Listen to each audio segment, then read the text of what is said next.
नमस्कार, मैं प्रियंका और आप देख रहे हैं सबले बढ़िया। आइए नजर डालते हैं आज की मुख्य खबरों पर। मुख्यमंत्री भूपेश बघेल राष्ट्रीय खेल दिवस पर प्रदेशवासियों, खिलाड़ियों और खेल प्रेमियों को बधाई और शुभकामनाएं दी। इस अवसर पर मुख्यमंत्री ने हॉकी के जादूगर मेजर ध्यानचंद के योगदान को भी याद किया।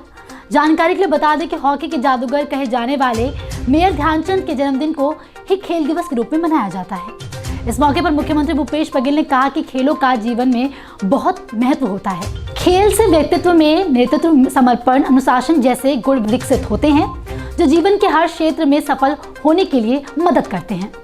राज्य की खेल प्रतिभाओं को प्रोत्साहित करने और आगे बढ़ाने के लिए हर संभव प्रयास कर रही है।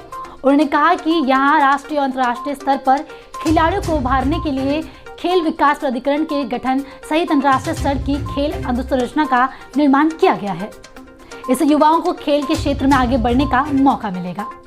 मुख्यमंत्री भूपेश बघेल ने प्रदेश के विभिन्न शाला भवनों की मरम्मत और रखरखाव के लिए 500 करोड़ रुपए की राशि स्वीकृत की है।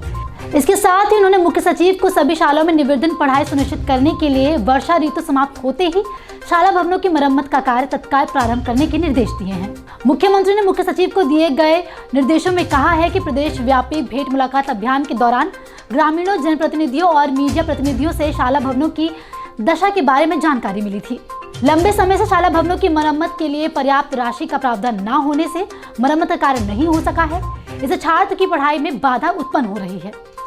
मुख्यमंत्री ने मुख्य सचिव को निर्देश दिए हैं कि आगामी शाला सत्र आरंभ होने से पूर्व शालाओं की मरम्मत और रखरखाव के लिए कम से कम 500 करोड़ रुपए का प्रावधान किया जाए। मुख्यमंत्री भूपेश बघेल ने बीते सोमवार को खेल दिवस के अवसर पर अपने निवास कार्यालय में हॉकी के जादूगर मेजर ध्यानचंद के चित्र पर पुष्प अर्पित कर उन्हें श्रद्धांजलि अर्पित की। इस अवसर पर मुख्यमंत्री ने कहा कि मेजर ध्यानचंद ने अपने उत्कृष्ट खेल के बदौलत देश में गौरवान्वित किया है। ध्यानचंद ने गोल करने की क्षमता कमाल की थी। उनके दौर में भारत ने 1928, 1932 और 1936 के ओलंपिक में गोल्ड मेडल जीते थे।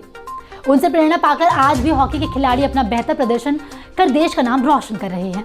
छत्तीसगढ़ के मुख्यमंत्री भूपेश बघेल राज्य में पुल पुलिया के निर्माण कार्यों में गुणवत्ता और तेजी लाने की बात कही है और साथ ही इसके लिए मुख्यमंत्री ने कई जिलों में नए निर्माण कार्यों की घोषणा की है।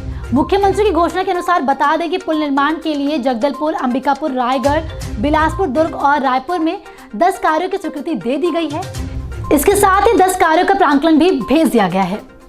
लोक निर्माण विभाग के अनुसार जर्जर सड़कों, भवनों, पुल पुलिया के मरम्मत और संधारण के कार्य जारी है और समय समय पर संबंधित अधिकारी द्वारा इनका निरीक्षण भी किया जा रहा है। अभी के लिए इतना ही। जल्द लौटते हैं दूसरी खबरों के साथ। तब तक बने रहें सबले बढ़िया के साथ।